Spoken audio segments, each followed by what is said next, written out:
Akwa Okuko dufuru Ayaya Nando. Akwa Okuko tiri na that high jump. Oluzie tata. Akwabluzie onye ọma. Chupuzie na Morning Star Club. Nobody agreed to help that man. Unanano ihe nnano. So ọkanya ihe siri eme. So na ihe niile anụnwa na-emebu unu asị na Akwa Okuko dufuru Ayaya na Nando. Eze ikuku, alụsị eze ikuku, sị na the great eze ikuku. Unu mana eze ikuku na mgbe eze ikuku na ahịa. Gudu nya na JPAC, nya na gọvanọ eziokwu, nya na ndị dibịa, nya na hey! So si nwa no si kọmee gịnị nke ọkụwa aka oyibo nsogbe. No bụ Akwa Okuko dufuru Ayaya na Nando dufuo ya ụzọ. Then ọ na-akọkwasị na him being Ayaya na Nando as an elder kwesịkwa na ịma na there's a lot of things o kwesịrị na-eti anya na ya that na say elder ọ no kwesịkwa na ịbụ gịnị a leader. Mana for him allowing somebody like Ayaya Akwa Okuko bịa dufuo ya because no na-akọwa na that ịchaka mma aha agwọrọ mgbe ahụ. No, in a bid to bounce back, in a bid for him to belong, in a bid for him because no fugo na people na ego, no fugo na ndị mmadụ na-emekwa ihe na club niile ha nọ. Then Ayaya na Nando now think of a way to bounce back to begin relevant again in the eyes of people. Then I say na Akwa Okuko bilia that brain now. We say na je emeke n'ihe dị na gịnị ịchaka mma anya bupụta ya. Ewe bupụta unu mana etu mgba last year no ba Ayaya na Nando na Okongwu dibịa. Kata gbidi megide ihe ahụ Ayaya na Nando dịka onyo n'ọkụ. Then Okongwu dibịa fought very very well in order for him to bring Ayaya na Nando back by going there sị na gịnị me na alụsị atọ ya amaghị ya. Okongwu dibịa kpakwa n'ike o. Okongwu dibịa kpakwa n'ike o. So mgbe ihe na-enye unu gịnị total breakdown ka everything si eme. Then Okongwu dibịa nọrọ na nke Ayaya na Nando ọ na-agbalụ voice note to onye eze Jizọs bụrụ nwanne ya nwoke. Onye Jizọs bụ nwanne ya nwoke. Okongwu dibịa na-agbajeli ya voice note na-asị na ihe niile a na-emekwanụ bara nji. Then ndị dibịa abụkwanụ ndị otu Ayaya na Nando in order for them to be relevant again. Ha jee gbaa onye Jizọs wee drop the voice note. Kuna afọ ka vite onye Jizọs wee drop voice note mgbe wee bawa. Gidi gwa ha na ya emesighị ike no na asema no father of all the men gịnị no na like ogo big man to big man nke ahụ wee mee gịnị wee daju ever since then Ayaya na Nando wee mee gịnị wee na-akpue na ezi ikuku ahụ na-ekwu okwu na wee na-asị na Akwa Okuko na-amezi na-afata Ayaya na Nando as onye ọjọọ while na Akwa Okuko bụ the main chief engineer because na watch ya ever since this their club na bido na-aga on na-enwe anabata new people. Where is Ayaya na Nando? For close to since this year now, I've been making video master na video Ayaya na Nando men na ihe okwu. Internet itself forget about him. They moved on even under all those things ha na-eme mgba ndị otu mkpu ndị omenala ndị dibịa ndị everybody making forgot about him and they move forward. So biko coolize down kinene ka the full thing si weme because na gịnị me na igwe ezi ikuku si na gịnị me na onwere na Ayaya na Nando ka bụ odogwu ebe ọ nọ ka ọ dị na mgbe ọzọ ndị be anyị. I greet you all my lovely fans and friends. Ọkwa ezi ikuku mmụọ na-abata abata. O nwere ife njibe tata ka abụ gịnị exposing Akwa Okuko Tiwaraki na Anoba evil deeds. Ime expose some things Akwa Okuko na-eme jọgbulu onwe. Ife na-eme n'iru akwụkwọ anyị nọ taa lili nne. Onye ga-amara ebe mmiri si mmabi anaghị ama ebe o si akwụsị ya. Mana ọlụ anyị bụ gịnị? To expose evil ka ọ gbaala onye ọbụla ọsọ. Ọ bụkwa ezie na ntụ ya nọ tata. I have no friends, I have no enemy. That's my identity. Mụ na ya ga-abụ ọyị. Lukwa nwanne echi.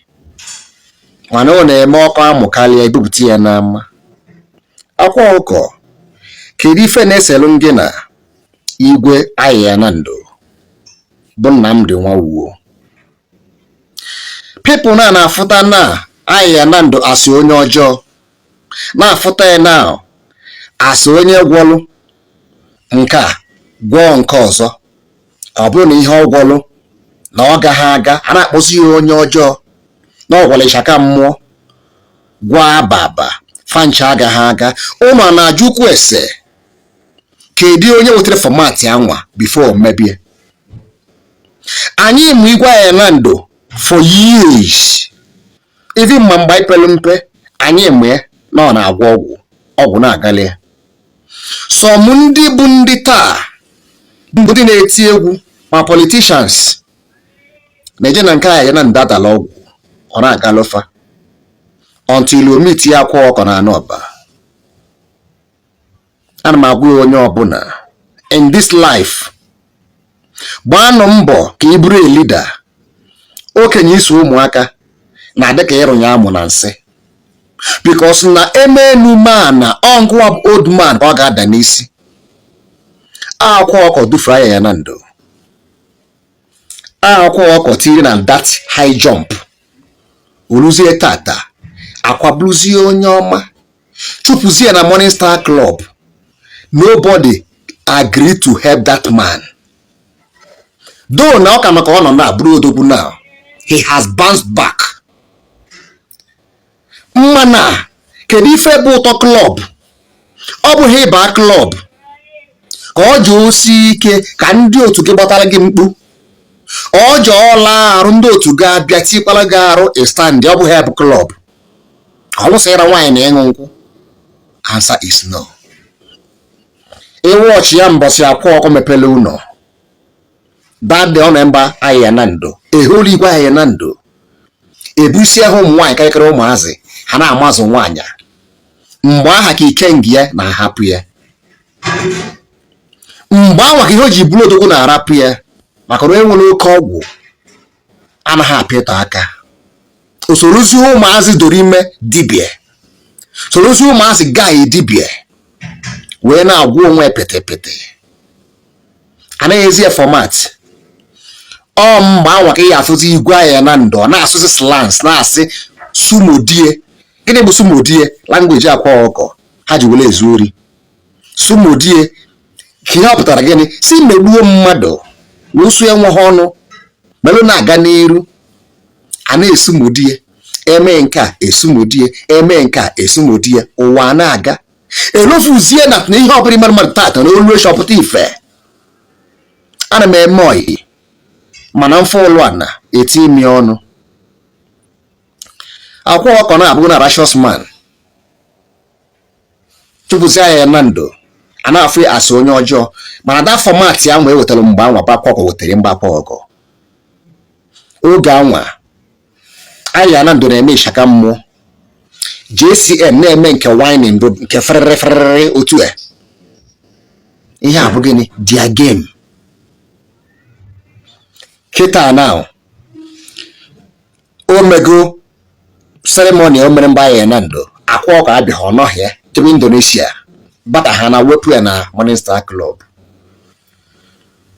Ebe ọ bụ na ị ga-edu mmadụ ije ịma ndu ennekwa akwụbiga adịrọ mma.